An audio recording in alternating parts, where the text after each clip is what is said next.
Alors, ce qu'on avait partagé avec les bien-aimés, c'était est-ce que c'est biblique? Est-ce biblique d'envoyer le feu sur les gens? Pour nous, aujourd'hui, nous avons reçu la vérité. Ça nous paraît même scandaleux de poser cette question-là. Mais on sait qu'il y a des gens qui pratiquent ça. Quand ils font le combat spirituel, j'envoie le feu sur ma grand-mère, j'envoie le feu sur telle personne, ainsi de suite. On envoie le feu comme ça sur les gens. Et ça nous enorgueillit même. Parce que, bon oui, le Seigneur a dit, je vous ai donné le pouvoir de marcher sur les serpents, les scorpions et sur toute la puissance de l'ennemi, ainsi de suite. Mais est-ce que ça veut dire que, comme nous avons reçu cette autorité du Seigneur, si quelqu'un nous fait quelque chose, tu m'as fait ça, hop, on envoie le feu sur la personne. On sait bien qu'il y a des veillées de prière carrément, hein, parce que c'est des moments qui sont assez longs, où on a du temps. Donc il y a des gens qui passent du temps et du temps à envoyer comme ça le feu sur des personnes, sur des personnes, même sur des esprits. Et ça, on est amené. Il y a une question qui a été posée la dernière fois, je ne sais pas si c'était mercredi ou vendredi. Est-ce qu'on peut envoyer le feu sur des personnes? Donc, voilà, c'est simplement pour répondre pour nous ici, et puis j'enregistre pour d'autres personnes qui vont écouter ça, pour que les gens puissent être éclairés sur la base de la parole de Dieu par rapport à cette pratique-là qui dans certains milieux, se fait couramment. Alors, donc, maintenant, ouvrons la parole de Dieu clairement par rapport à cette question-là dans Luc. Et là, ce qui serait bien pour nous, c'est de prendre les versets. Parce que quand nous allons parler avec les gens, ce qui est important, c'est d'ouvrir la Bible. Ce n'est pas de dire ce que vous faites, c'est une erreur. Parce que les gens, certains sont sincères. Quelqu'un qui vient au Seigneur dans une assemblée où il a toujours vu pratiquer ça, il y a des assemblées où avant de commencer le culte, on passe 2 heures de temps à chasser les démons. Donc quelqu'un qui arrive à la foi chrétienne et qui voit faire ça de ceux qui sont censés être ses aînés dans la foi, va se dire c'est comme ça qu'on doit faire. Donc il prend cette pratique-là, il la garde et puis éventuellement il va ailleurs et puis il pratique ça là-bas, d'autres personnes voient et ainsi de suite et ça se répand et finalement tout le monde pratique cela en croyant que c'est écrit dans la parole de Dieu. Donc ce n'est qu'en ouvrant la parole de Dieu, en montrant aux gens ce qui est écrit dans la parole de Dieu, que ça viendra justement éclairer leurs ténèbres sur le sujet et qu'ils abandonneront cette façon de pratiquer. Donc je rappelle d'abord un postulat que nous devons toujours garder présent et qui va toujours nous aider à discerner ce qui est du Seigneur de ce qui ne l'est pas. Quand on voit faire les choses, on entend des choses, c'est toujours Éphésiens 2:20. Vous avez été fondés sur le fondement des apôtres et des prophètes, Jésus-Christ étant la pierre angulaire. Quand j'arrive quelque part, si j'entends une doctrine qui me semble bizarre, si je vois quelque chose pratiqué que je n'ai jamais lu dans la Bible, la question que je dois me poser, c'est est-ce que Jésus a enseigné ce que j'entends enseigner là? Est-ce que Jésus a pratiqué ce que je vois pratiquer? C'est très simple. La réponse sera immédiate pour savoir si c'est biblique de faire cela ou pas. Est-ce que les apôtres, après que Jésus soit retourné, est-ce qu'ils ont pratiqué ce que je vois? Est-ce qu'ils ont enseigné la même chose? Déjà, si je me pose cette question, est-ce que Jésus a déjà envoyé du feu sur quelqu'un? Ça déjà, je crois que tout le monde peut répondre à cette question-là. Nous disons, nous sommes les imitateurs de Jésus. Et nous imitons en faisant des choses que Jésus ne fait pas. Il y a une contradiction. Est-ce que les apôtres se sont déjà mis quelque part, ils ont commencé à envoyer du feu sur des gens, sur des villes, et ainsi de suite, où on ne les recevait pas? Voilà déjà une question qui peut permettre de répondre clairement, sans même avoir déjà ouvert la Bible pour comprendre. Alors, prenons Luc, chapitre 9, verset 51. Il est dit, lorsque s'approchèrent les jours où il devait être enlevé du monde, il prit la faible. Luc 9, verset 51. Lorsqu'approchèrent les jours où il devait être enlevé, le Seigneur Jésus, il prit la ferme résolution de se rendre à Jérusalem et envoya devant lui des messagers. Il se mit en route et entrait dans un village samaritain. On sait bien qu'entre les Juifs et les Samaritains, ça n'allait pas très très fort. Afin de faire des préparatifs pour lui. Mais on ne le reçut pas. On n'a pas reçu Jésus là-bas. Parce qu'il se dirigeait vers Jérusalem. Regardons donc l'attitude des disciples ici. Les disciples de Jésus. À cette vue, les disciples Jacques et Jean, on sait que Jean c'est l'apôtre de l'amour, hein? Donc c'est lui qui est ici là. Dire, Seigneur, veux-tu que nous disions au feu de descendre du ciel et de les consumer? Ils avaient cette autorité là. S'ils demandent ça au Seigneur, il suffit juste que tu nous donnes l'autorisation. Allez, hop. La question ici est clairement la même qu'on se pose ici. Jésus, est-ce que tu donnes l'autorisation d'envoyer le feu sur nos ennemis? Sur des personnes qui ne veulent pas nous recevoir. Est-ce que tu donnes cette autorisation-là? Qu'est-ce que Jésus fait? Jésus se retourna vers eux. Jésus ne s'est pas contenté de répondre en continuant le chemin. Il s'est retourné. Ça veut dire que c'était important. Jésus se retourna vers eux et les reprit sévèrement. C'est une interdiction formelle. C'est-à-dire que Jésus, il va reprendre ses disciples, pas simplement, mais sévèrement en disant, vous ne savez pas de quel esprit vous êtes animés. Car le Fils de l'homme, regardez, vous ne savez pas de quel esprit vous êtes animés. Regardez, le car, c'est la continuité, l'explication. Pourquoi cet esprit-là? Vous ne savez pas quel esprit vous anime de dire cela. Il dit, car le Fils de l'homme est venu non pour perdre les âmes, mais pour les sauver. Non pour perdre les âmes, mais pour les sauver. Qu'est-ce que ça veut dire? Il y a un cas. C'est une conjonction de coordination. Qu'est-ce que ça veut dire? Ça veut dire que l'esprit qui vous anime vous entraîne à perdre les âmes. C'est ça que ça veut dire. Envoyer le feu sur les gens, c'est les envoyer à la perdition. C'est ça que ça veut dire ici. Donc, est-ce que vous pensez réellement que le Seigneur nous demande de nous placer là et d'envoyer les gens à la perdition? C'est exactement travailler contre le royaume de Dieu. Parce que le Seigneur dit lui-même ici qu'il est venu non pour perdre les âmes. Le Fils de l'homme est venu chercher et sauver tous ceux qui étaient perdus. Luc 19, verset 10. Chercher et sauver tous ceux qui étaient perdus. Mais nous prenons le parti de perdre ceux qui sont même déjà perdus. En envoyant le feu. C'est-à-dire de les précipiter directement à la perdition. Donc, c'est totalement contraire à la parole de Dieu. Quand on regarde dans Jean 3, verset 16, que nous confessons tous les jours. Mais Dieu a tant aimé qui? Le monde. On peut traduire ça autrement. Mais Dieu a tant aimé tout le monde qu'il a envoyé son Fils mourir. Afin que quiconque, n'importe qui, donc tous les hommes qui croient en lui ne périssent pas, mais qu'il ait la vie éternelle. Tout le monde qui croit en lui n'aille pas à la perdition.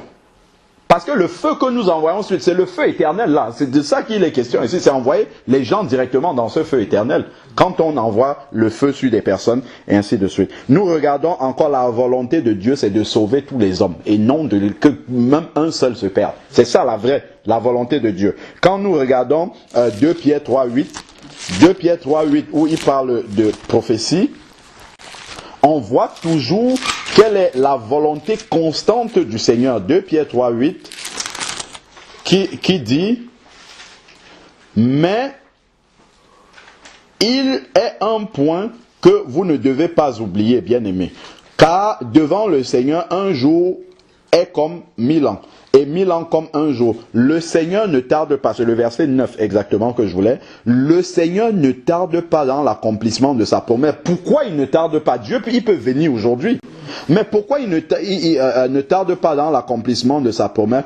Comme quelques-uns le pensent, il use de patience. Plutôt, pourquoi Dieu use de patience? Pourquoi il fait cela? Dieu use de patience envers vous.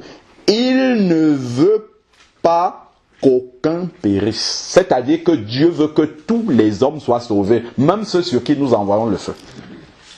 Quand je dis nous, c'est certains chrétiens.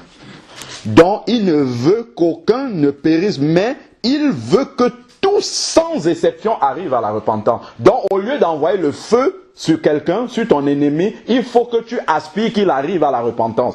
Pour avoir les mêmes sentiments, Philippiens 2, qui dit, et les mêmes sentiments qui étaient en Jésus. Parce que les sentiments qui étaient en Jésus, c'est que tous les hommes arrivent à la repentance.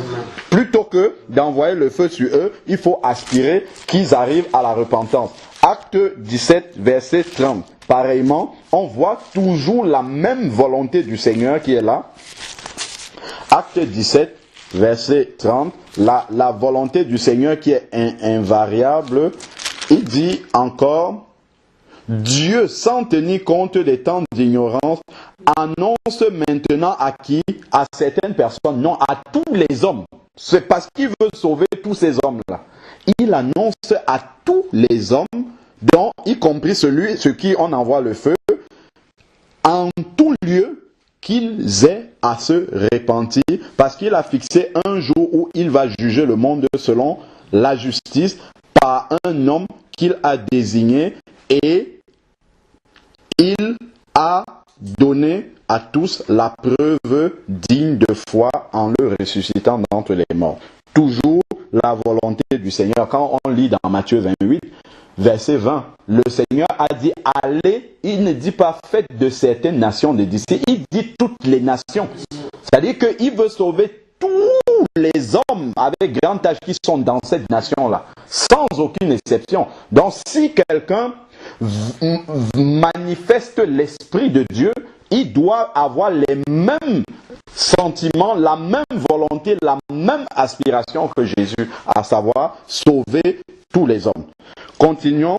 Apocalypse 5, versets 9 à 10, que nous lisons souvent. Il a sauvé des hommes de toute langue, de toute tribu, de tout peuple, de toute nation. Donc nous voyons toujours que le Seigneur va chercher les hommes de tous les origines, partout où il y a l'être humain qu'il a créé, Dieu veut le sauver. Ce n'est pas nous qui allons vouloir perdre maintenant certains êtres humains. Donc ça, tous ces versets-là que nous citons, il y en a encore plein d'autres, nous montrent véritablement que lorsque nous envoyons le feu sur des personnes, et donc qui signifie bien que nous les envoyons à la perdition, nous sommes exactement en train de faire le travail qui est contraire à la volonté de Dieu. Nous travaillons contre le royaume de Dieu. Ça, c'est clair. Est-ce que vous imaginez que des assemblées qui sont censées être des assemblées chrétiennes travaillent contre le royaume de Dieu? C'est quand même très grave. Contre la volonté de Jésus. C'est-à-dire qu'ils font exactement le contraire de ce que Jésus veut faire. Jésus veut sauver toutes les âmes. Eux, ils veulent perdre les âmes. Voilà pourquoi Jésus a répondu à ses disciples. Vous ne savez pas quel esprit est en train de vous animer, ce que vous demandez là. Vous ne savez pas quel esprit vous conduit à faire ça. J'ai même envie de répondre à la question, mais on va répondre tout à l'heure. Si vous ne travaillez pas, Jésus a dit, si vous n'êtes pas avec moi, vous êtes contre moi. Ah, nous sommes contre Jésus. Qui est celui qui travaille contre Jésus? Ah, voilà. Donc, on s'imagine que une assemblée chrétienne est réunie et passe des heures à faire le travail de l'autre. Ça, c'est extraordinaire quand même, quoi, d'arriver à... Parce que, quoi, on a laissé la parole de Dieu derrière et on avance selon les pratiques. On voit faire. Paf, il suffit qu'il y ait des manifestations, les démons qui s'agitent, tout ça, tout de suite. On est sûr que, comme ça s'agite, forcément, nous sommes en train de faire le travail du Seigneur. Donc, quand Jésus dit de quel esprit, vous ne savez pas de quel esprit vous êtes animé, il n'y a que deux possibilités. Soit ils sont animés de l'esprit de Dieu, soit ils sont animés de l'esprit de l'autre. On ne peut pas avoir un esprit intermédiaire hybride entre les deux. Non, pas du tout. Soit c'est l'esprit de Dieu, soit c'est l'esprit de l'autre. Et maintenant, est-ce que ça pouvait être l'esprit de Dieu? Pas du tout. Pourquoi? Parce que quand Déjà, Jésus n'aurait pas réprimandé quelque chose qui est inspiré par son esprit, c'est le tout premier constat. En plus, on sait bien, quand nous lisons dans Jean 20, versets 19 à 22, je vais passer, là où c'est après la résurrection, Jésus est apparu au milieu des disciples et il a soufflé sur eux, il a dit, recevez le Saint-Esprit. C'est après la résurrection qu'ils ont reçu l'Esprit de Dieu. Donc, ils n'avaient pas pleinement l'Esprit du Seigneur de façon permanente. D'ailleurs, c'est même pour ça qu'ils ne comprenaient pas tout ce que Jésus faisait. C'est après la résurrection que, après avoir reçu l'Esprit de Dieu, ils ont commencé à bien comprendre quel était le ministère de Jésus, l'œuvre de Jésus, la croix, et ils ont commencé à l'expliquer dans les Épîtres, ainsi de suite. Donc, déjà, on peut comprendre que quand il dit, vous ne savez pas de quel esprit vous êtes animés, ça ne va pas dans le sens de dire qu'ils sont animés par l'Esprit de Dieu. Et on a dans Jean 14, verset 26, où Jésus dit, c'est lorsque vous recevrez l'Esprit Saint, le Consolateur, c'est lui qui vous enseignera toutes choses et vous rappellera mes paroles.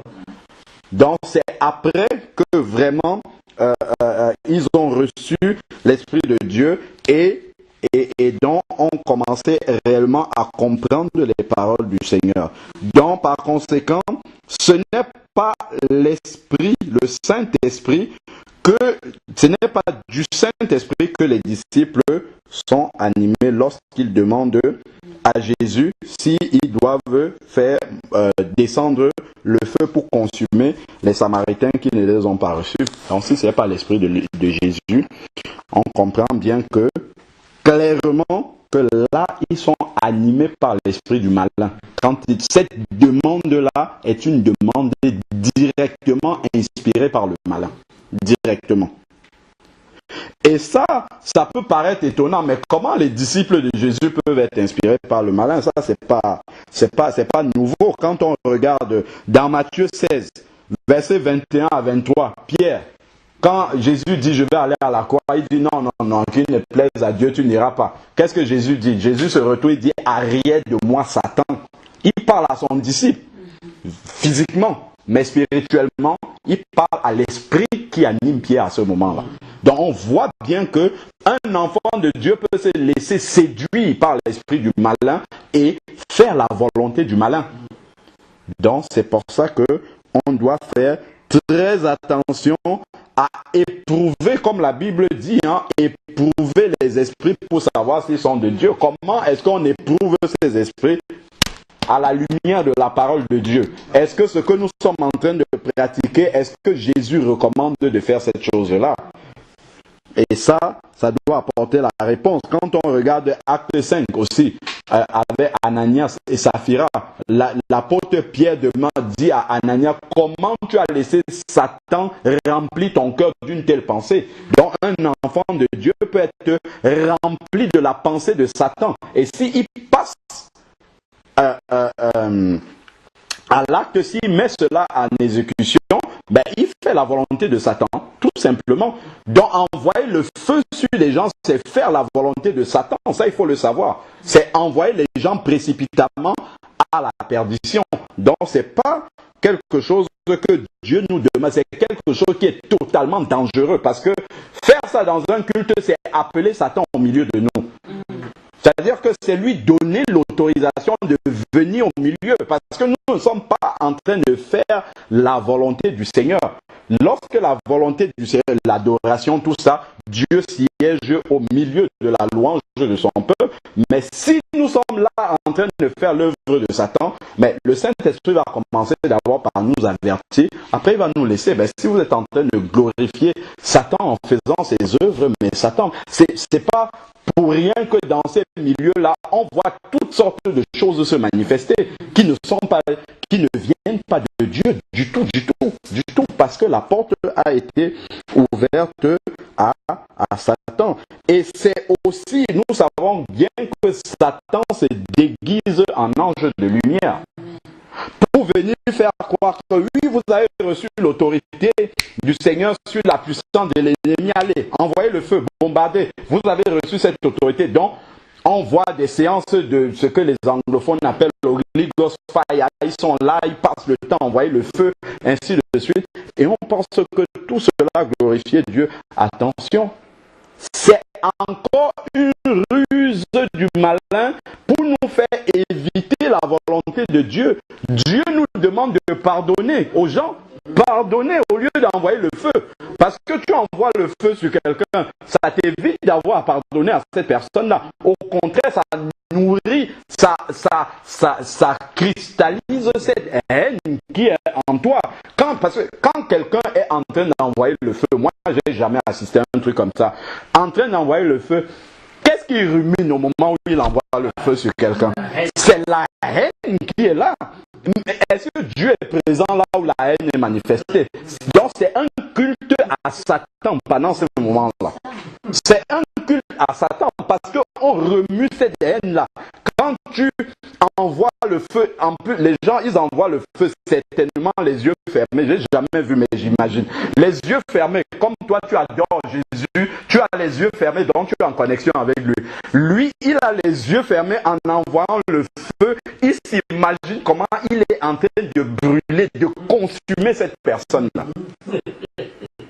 Est-ce qu'on imagine que Jésus, Dieu qui est amour, on dit qu'on confesse que Dieu est amour, est-ce qu'on peut imaginer que l'Esprit de Dieu peut se réjouir en train de brûler quelqu'un comme ça? On est content que la personne va recevoir ça en train de souffrir, ainsi de suite. Est-ce que réellement ça peut être inspiré de Dieu? Je crois que Jésus nous demande dans Matthieu 6, il dit pardonnez, d'ailleurs, lisons clairement, c'est le pardon. Ça encore, c'est comme on dit, hein, c'est le malin est très rusé. Pour venir, il ne va pas nous éloigner. S'il vient, il dit je suis le malin, envoyez le feu, ainsi. Non, on va dire non, c'est toi le malin. Il nous fait croire, nous avons bien reçu l'autorité du Seigneur de marcher sur toute la puissance de l'ennemi. Après, maintenant, envoyer le feu, ça nous fait croire que oui, c'est l'exercice de cette autorité-là.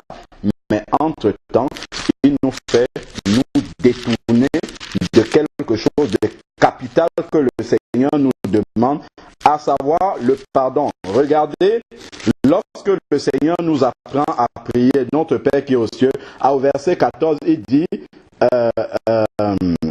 au verset déjà 12, il dit, pardonne-nous nos offenses comme nous pardonnons aussi à ceux qui nous ont offensés. Au verset 14, il dit, si vous ne pardonnez pas aux hommes leurs fautes, votre Père céleste aussi ne vous pardonnera pas. Donc tu ne pardonnes pas aux personnes, tu leur envoies le feu. Satan t'a déjà séduit, mais tu ne le sais pas. Toi, tu vas venir prier, oh Seigneur, ceci, pardon, le Seigneur ne te pardonne pas. Pourquoi? Parce que tu as envoyé le feu, tu as consumé, donc tu as gardé ton manque de pardon en toi et tu ne le sais pas. Tu n'as pas pardonné à cette personne. Au contraire, la haine pour cette personne-là est restée entière. Pendant le moment où tu étais en train d'envoyer le feu, cette haine-là s'est bien installée en toi et elle est là, bien présente. Mais entre-temps, tu es en train de prier pour demander au Seigneur de te pardonner. Au contraire, finissons avec Luc, verset 27 à 37. On va lire simplement ce que Jésus lui dit. Luc, verset 6. Luc chapitre 6, verset 27. Qu'est-ce que Jésus lui dit concrètement? Est-ce que nous devons nous asseoir pour commencer à envoyer le feu? Je pense à quelqu'un qui m'en veut, qui a fait des choses que je n'aime pas, je commence à envoyer le feu. Regardez ce que Jésus dit. Il dit mais. Pourquoi un mais? D'abord, ça commence par un mais, c'est-à-dire contrairement aux idées humaines, contrairement aux idées reçues, quelqu'un m'offense, je suis en droit aussi de lui en vouloir. C'est pour ça qu'il commence par un mais. C'est-à-dire, il va introduire quelque chose qui renverse totalement les enseignements reçus. Totalement. Mais, je vous dis, à vous qui écoutez, nous sommes les disciples qui écoutons le Seigneur aujourd'hui au travers de sa parole qui est là ouverte devant nous. Il dit, aimez vos ennemis. Est-ce que tu envoies le feu sur quelqu'un que tu vas aimer? Ah non, c'est totalement contraire à ce que le Seigneur demande. Aimez vos ennemis, faites du bien à ceux qui vous haïssent au lieu d'envoyer le feu sur eux. Bénissez ceux qui vous maltraitent. On va même dire envoyer le feu sur les esprits. Est-ce que Jésus a envoyé le feu sur un esprit? Pas du tout. Pas du tout. C'est Jude qui va dire là-bas que des personnes mal affermies injurent même les puces. On voit dans Matthieu 4, quand Jésus était en présence de Satan, c'était le bon moment pour envoyer le feu sur Satan une bonne fois pour toutes. Mais Jésus a répondu par la parole. Par la parole. Après, à la fin, Satan, retire-toi, terminé. Il n'a pas commencé à insulter Satan, injurier, comme on essaye de faire aujourd'hui. Pas du tout. Ça, c'est pas ce que la parole de Dieu nous demande de faire. Il y a un démon, tu le chasses, terminé. Alors, bénissez, verset 28, Luc 6, verset 28, bénissez ceux qui vous maudissent. Les gens vous maudissent, vous les bénissez, que Dieu te bénisse. Priez pour ceux qui vous maltraitent. Quelqu'un t'a fait du mal. Oh Seigneur, fais-lui du bien. Il comprendra. Le besoin que je dois avoir dans le cœur pour être dans la pensée du Seigneur. Jésus a été crucifié par des personnes. Étienne a été lapidé par des personnes. Mais en mourant, Père, pardonne-leur parce qu'ils ne savent pas ce qu'ils sont en train de faire. Pourquoi il accorde son pardon? Afin que ces personnes-là puissent se repentir et devenir des enfants de Dieu. Puissent être sauvés eux aussi. Je dois aspirer à ce que mon ennemi un jour devienne mon frère dans la foi chrétienne. Devienne ma soeur dans la foi chrétienne. Parce que le jour où elle va devenir ma soeur ou mon frère dans la foi, elle comprendra son attitude là. Que moi de laquelle je veux la punir aujourd'hui en envoyant le feu sur elle. Le but n'est pas que je la consume et qu'elle soit condamnée. Mais le but c'est qu'elle comprenne qu'elle est dans l'erreur. Le jour où elle va se repentir, elle va pleurer, elle va venir me demander pardon. C'est ça que Dieu veut à ce moment-là. Que cette personne arrive à la repentance devant Dieu et devant les personnes qu'elle a offensées. Pardonne-nous comme nous pardonnons. Le texte grec, comme nous avons déjà pardonné à ceux qui nous ont offensés. Donc c'est ça qui est la pensée du Seigneur. Alors, bénissez ceux qui vous maudissent, priez pour ceux qui vous maltraitent. Et d'ailleurs, la prière pour ceux qui nous maltraitent est très efficace. Si quelqu'un te persécute et toi tu pries pour eux, ta prière sera très efficace pour cette personne-là. Beaucoup plus efficace que... D'ailleurs, si tu envoies le feu, je ne vois même pas comment tu vas encore prier pour la personne. Alors, si quelqu'un te frappe sur la joue, présente-lui l'autre. Si quelqu'un te prend ton manteau, ne l'empêche pas de prendre encore ta tunique. Ça ramène, ça ce sont les principes du royaume de Dieu, ça nous ramène à ce que le frère disait tout à l'heure. Est-ce que je marche, je suis vraiment le Seigneur? Si je suis le Seigneur, je dois aspirer à faire des choses comme ça qui sont totalement contraires à ce que le monde fait. Moi, le premier, d'aspirer à ce que si quelqu'un me traite injustement, que moi je continue à bénir la personne, à lui dire oh, que Dieu te bénisse, ainsi de suite. C'est ça vraiment qui doit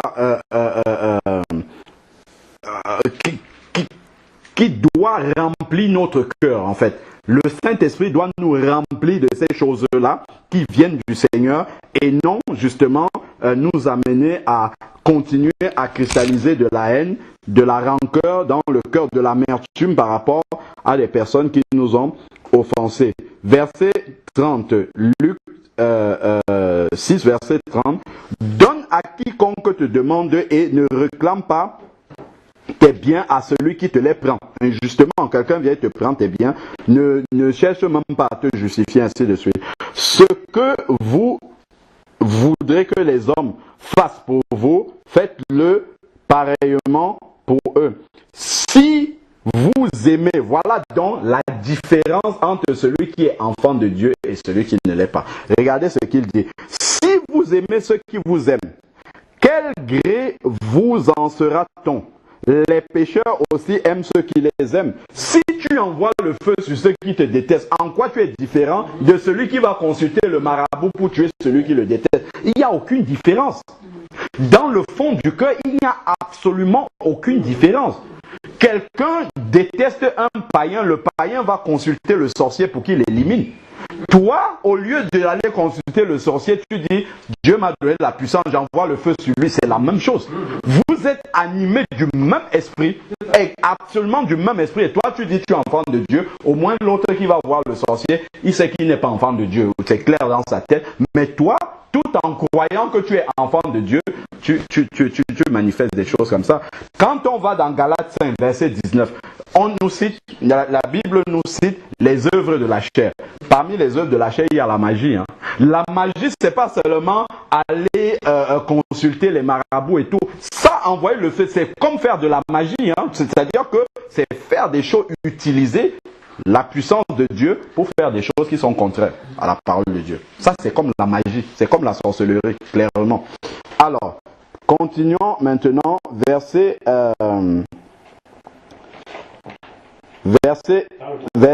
34. Et si vous prêtez à ceux de qui vous espérez recevoir, quel gré vous en sera-t-on? Les pécheurs aussi prêtent aux pécheurs. Voilà. Alors, donc, ensuite, afin de recevoir l'équivalent. Mais, verset 35, aimez vos ennemis. Aimez. Si tu aimes ton ennemi, tu n'envoies pas le feu sur lui.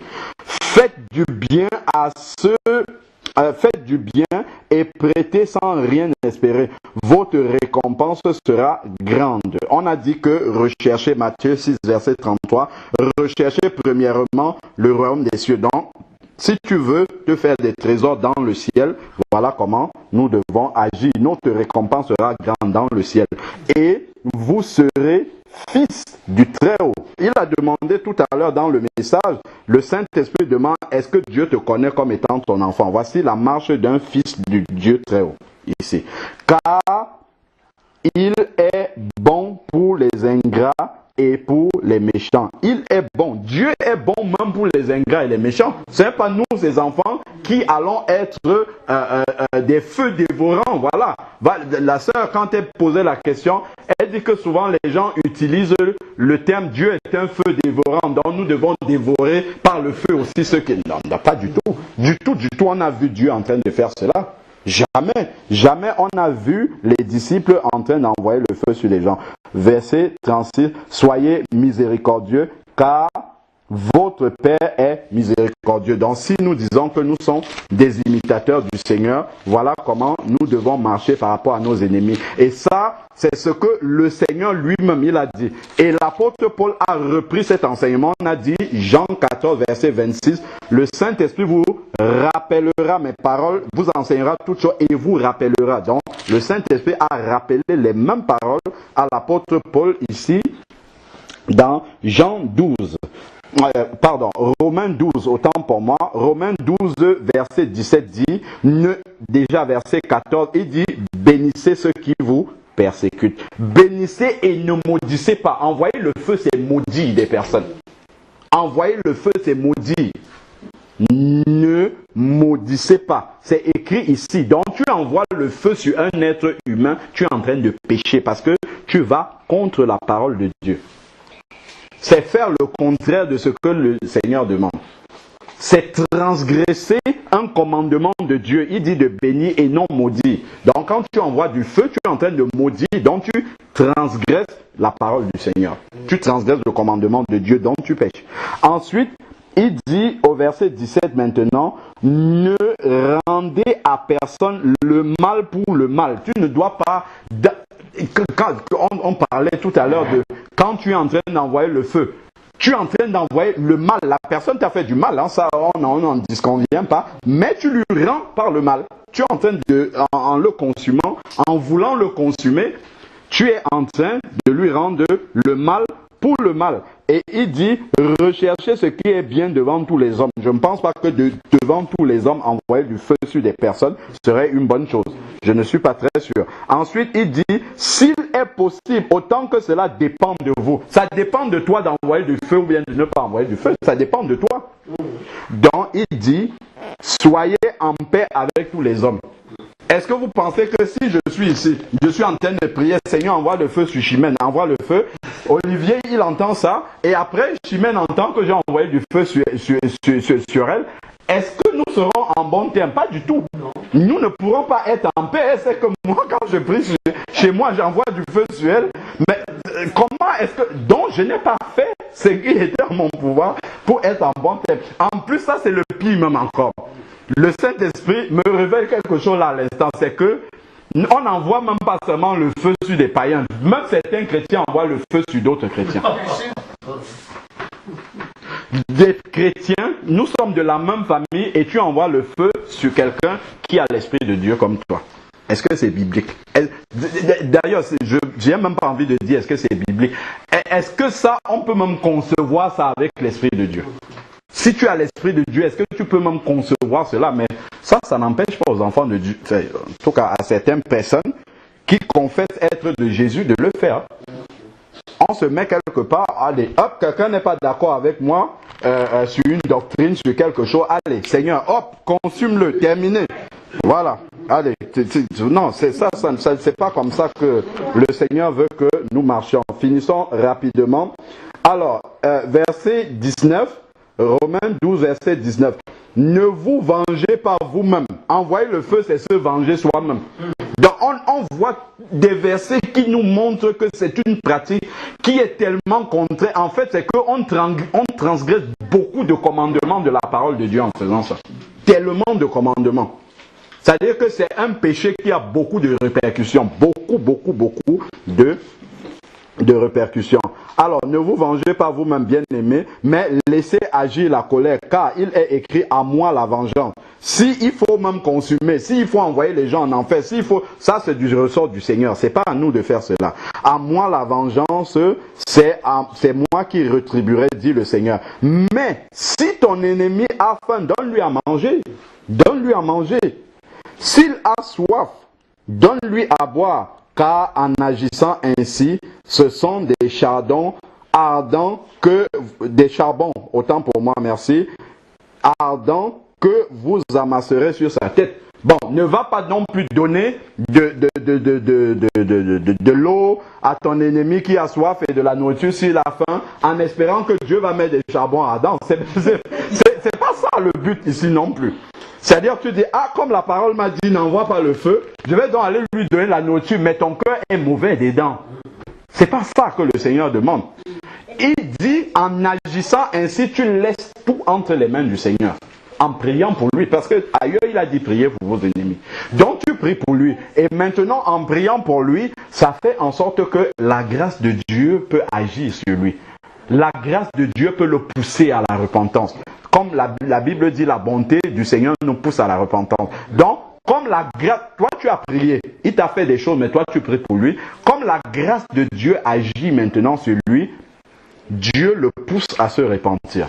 Maintenant, s'il refuse de se repentir, c'est là que Dieu lui-même, dans sa propre souveraineté, va décider de quel châtiment. S'il veut le châtier, il va mettre en place. Mais ce n'est pas à toi de rechercher ce châtiment-là auprès de Dieu en disant, bon, Seigneur, tu as vu, non? Je lui ai donné à manger, je lui ai donné à boire. Maintenant, qu'est-ce que tu attends pour mettre les charbons dedans? Depuis, j'attends de voir des charbons dedans, mais je ne vois pas. Ça, ce sont des prières qui sont totalement, comme le frère disait, des prières à Satan. Ça, clairement, on peut le dire comme ça parce que c'est totalement contraire à la parole de Dieu. Ne sois pas vaincu par le mal. Ne sois pas vaincu. En envoyant le feu, en fait, tu es déjà vaincu par le mal. Parce que la rancœur est là. Mais vainqueur du mal par le bien. Donc, au lieu d'envoyer le feu, c'est prier pour que Dieu accorde la grâce à la personne de se repentir et puis de se tourner vers Dieu. Amen. J'espère que ça va permettre justement que les personnes qui ne sont pas encore éclairées sur ce sujet-là reviennent de leur voix. On a des frères qui sont là, qui étaient à Nice, qui faisaient des jeûnes, des journées entières dans l'assemblée où ils étaient avec quelqu'un qui disait qu'il est prophète.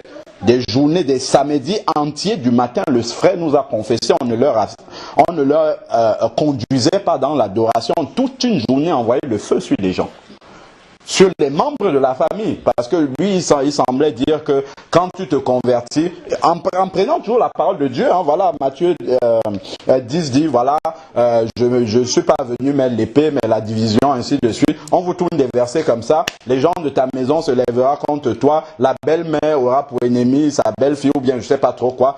Envoyez le feu sur eux, comme ça ils n'existent plus, vous n'aurez plus d'ennemis. Non, non.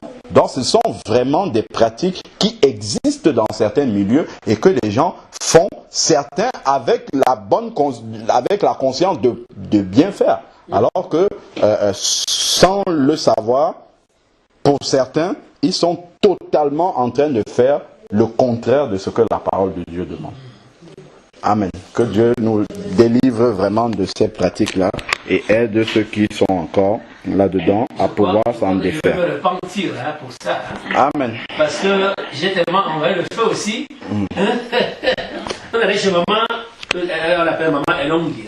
Olangui. Olangui, là c'était où? À Clichy-sous-Bois. Nous on partait là-bas aussi.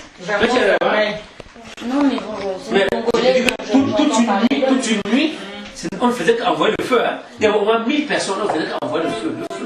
Mais c'était vraiment du sport, hein, parce qu'il fallait aussi boxer, il fallait envoyer le feu et tout. Et là même nous étions là dernièrement, enfin, là, on envoyait le feu. Il y avait mon frère, le jour où on envoyait le feu, il n'était pas content. J'ai un frère, le frère du jour. Le jour où on rentrait du combat spirituel, ça on envoyait le feu, il dit on n'a pas envoyé le feu aujourd'hui. Je ne suis pas content. Ces pensées qui sont charnelles et diaboliques, c'est que dans ce passage-là que tu as partagé avec nous, on sait que Jésus était en marche vers Jérusalem et que s'il allait à Jérusalem, c'était justement en fait pour mourir en fait, et pour chacun d'entre nous, afin que nous soyons sauvés. Et en fait, les disciples qui marchaient avec lui n'étaient pas en phase avec ce que le Seigneur était en train de faire comme eux. Tout comme en fait ceux qui envoient le feu, ils ne sont pas en phase avec l'œuvre du Seigneur. Et quand les disciples en fait, Jacques et Jean, ont demandé au Seigneur si il veut que il commande que le feu descende du ciel et les consume, ils font référence directement à ce que Élie a fait avec les serviteurs d'Akab. Pas d'Akab, pardon. De son fils Achazia. Et ce n'est pas non plus pour rien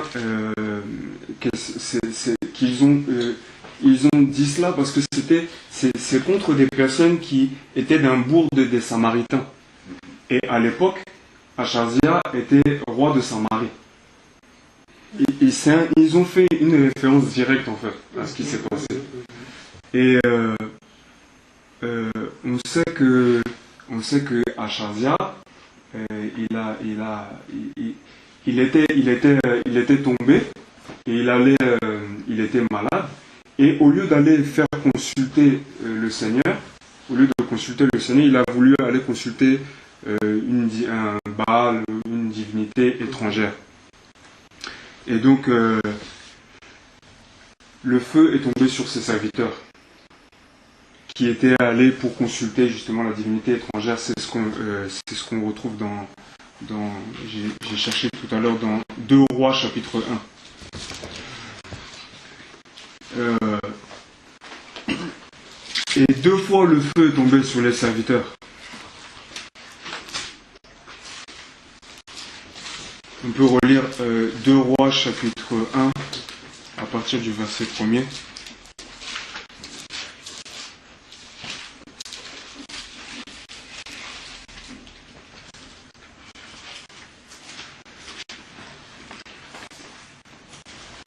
De Rois chapitre 1 à partir du verset 1er.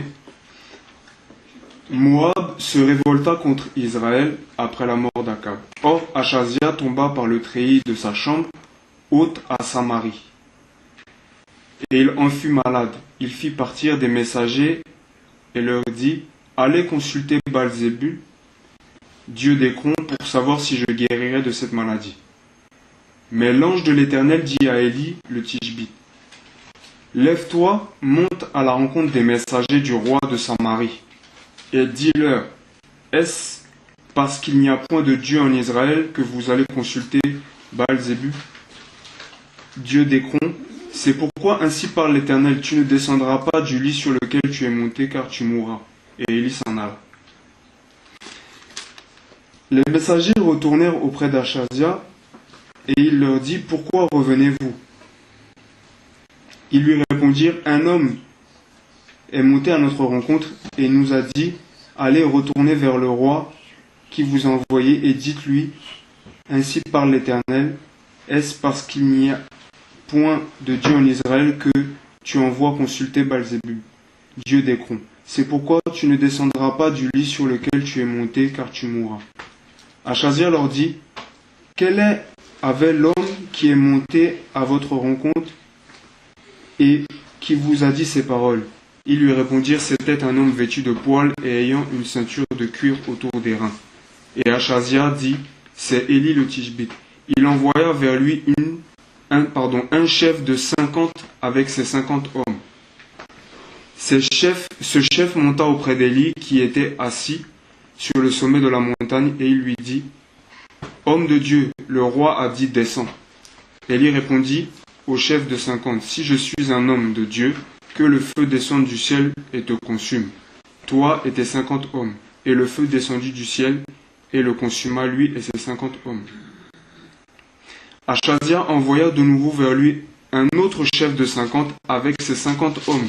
Ce chef prit la parole et dit à Élie, homme de Dieu, ainsi a dit le roi, hâte-toi de descendre. Et Élie leur répondit, si je suis un homme de Dieu, que le feu descende du ciel et te consume toi et tes 50 hommes.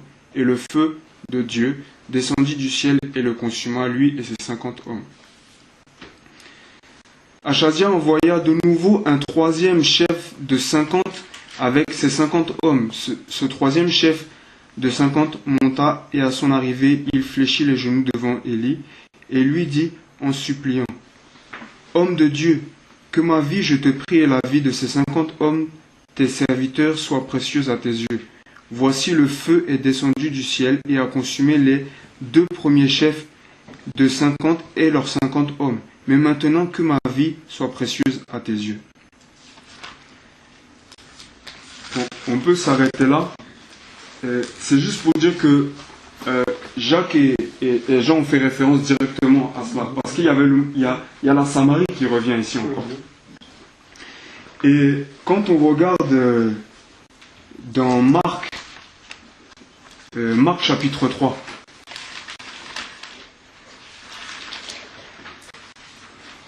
à partir du verset 13,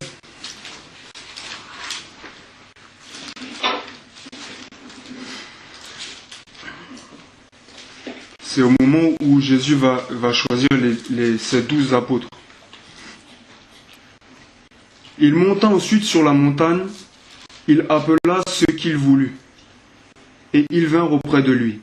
Il en établit 12 pour les avoir avec lui, et pour les envoyer prêcher avec le pouvoir de chasser les démons. Voici les 12 qu'il établit. Simon, qu'il nomma Pierre, Jacques, fils de Zébédée, et Jean, frère de Jacques, auquel il donna le nom de Boanerges, qui signifie fils du tonnerre. Je veux m'arrêter sur cela, c'est-à-dire que quand le Seigneur a appelé Jean, il lui a donné un autre nom. Boanerges, qui signifie fils du tonnerre, parce que c'était à cause de son caractère fougueux et impulsif. Et on sait, d'après ce que on peut lire, c'est que Jean est l'apôtre qui a parlé le plus d'amour. Pourtant, c'est ce même Jean qui avait demandé le feu. Donc, je crois que le Seigneur appelle ceux qui demandent le feu à passer de Boanerges à Jean. À ne plus être ces fils du tonnerre. Et à comprendre que le feu qui est descendu du ciel sur les serviteurs d'Achazia, c'était à l'époque de la loi. Amen. À l'époque où le Seigneur a dit, vous avez appris qu'il a été dit, aimez ceux qui vous aiment. Je vais essayer de... Tu aimeras ton prochain et tu haïras ton ennemi. Mais moi, je vous dis. Donc, quelque chose s'est passé entre-temps. La Bible dit que la loi est venue par Moïse, mais la grâce et la vérité sont venues par Jésus-Christ. Donc, juste pour compléter ce que le frère nous enseignait, que c'était une référence à Élie et que c'était à l'époque de la loi. Aujourd'hui, nous sommes sous la grâce. Donc, que le Seigneur nous fasse grâce, que le Seigneur... Amen. C'est vrai, il y a aussi des versets qu'on utilise dans les psaumes pour condamner ses ennemis, c'est la même chose aussi. Parce que souvent les gens s'appuient, disent « Ah, David a dit ça, punit mes ennemis, fait ceci » et puis voilà, on utilise ça, on dit c'est dans la Bible et puis on veut faire comme ça. Et effectivement, il faut bien comprendre que le Seigneur, notamment dans Matthieu 5, à chaque fois il disait « Vous avez entendu, vous a été dit ça, mais moi je vous dis ceci ». Donc il est venu justement instaurer la grâce et puis on ne peut plus fonctionner de cette façon-là. C'est lui qui dit maintenant bénissez vos ennemis. Ça vraiment, il a dû donner aux disciples un équipement pour pouvoir y arriver, c'est le Saint-Esprit. Parce que sans le Saint-Esprit, effectivement, on agit comme sous la loi. Hein. C'est vraiment œil pour œil, dent pour dent. Et voilà, que Dieu soit béni. C'est surprenant même de voir que la base de l'enseignement que le Seigneur a apporté, c'est quelque chose de révolutionnaire. Alors moi, je trouve même ça révolutionnaire par rapport à la pensée d'avant le Seigneur. C'est de dire on doit, ce n'est même pas on doit bénir ses ennemis. On doit prier pour eux. C'est vraiment une rupture par rapport à ce qui se faisait avant. Et dire que le Seigneur a enseigné cela, c'est la base même de la foi. Et de voir que des personnes qui se réclament être du Seigneur marchent en sens inverse de cela. Quand justement, en écoutant ce qu'il disait, je cherchais des versets dans la parole de Dieu. Et je tombe sur... c'est un verset qu'on connaît. Regardons Romains 11, verset 28. Non, plutôt Romains 5, verset 10. Voilà. Romains 5, verset 10 dit quelque chose. Et ça va nous aider aussi, nous qui envoyons le feu sur nos ennemis. Je dis nous en mettant tous les chrétiens dedans, mais bon. Ça va nous aider à prendre conscience de quelque chose que nous faisons sans pour autant prendre un peu de recul et se demander mais qu'est-ce que je suis vraiment en train de faire. Regardons Romains 5, verset 10. Qu'est-ce qu'il dit? Il dit car lorsque nous les chrétiens aujourd'hui, nous étions ennemis. Nous avons été ennemis de qui? De Dieu. Nous étions ennemis de Dieu. Nous avons été réconciliés avec Dieu par la mort de son Fils. À bien plus forte raison, étant réconciliés, serons-nous sauvés par sa vie. C'est-à-dire que nous-mêmes, nous étions des ennemis. Si nous devons consumer nos ennemis, Dieu aurait pu nous consumer nous-mêmes. Nous étions consumables, si je peux dire ça comme ça. Donc, en fait, quand je viens, par exemple, je dis à Dieu, pardonne-moi mes offenses comme je pardonne aussi à ceux qui m'ont offensé. Donc je dis à Dieu, fais comme moi je fais. Mais ça veut dire que à l'époque justement où j'étais ennemi de Dieu, je dis à Dieu, tu aurais dû me consumer en fait. Puisque j'étais ton ennemi, tu aurais dû en fait me consumer. Et si Dieu nous avait consumés, nous ne serons pas aujourd'hui là pour chanter la gloire de Dieu et dire que nous sommes sauvés pour l'éternité, ainsi de suite. De la même façon, il dit aussi dans Colossiens 1, verset 21, c'est toujours la même pensée là que nous sommes en train de lire. Colossiens 1, verset 21. C'est pour ça, en fait,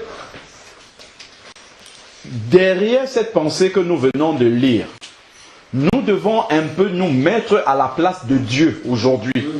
Regarder nos ennemis comme Dieu, lui, nous regardait quand nous étions ennemis de Dieu. C'est ça. Et nous dit, ce que je fais aujourd'hui à mon ennemi, moi aussi j'étais ennemi de Dieu, si Dieu m'avait fait ça. Tout simplement.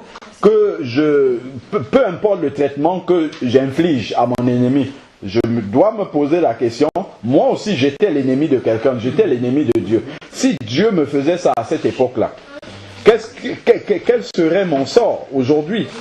Et Colossiens 1, Colossiens 1, verset 21, je crois, c'est ça.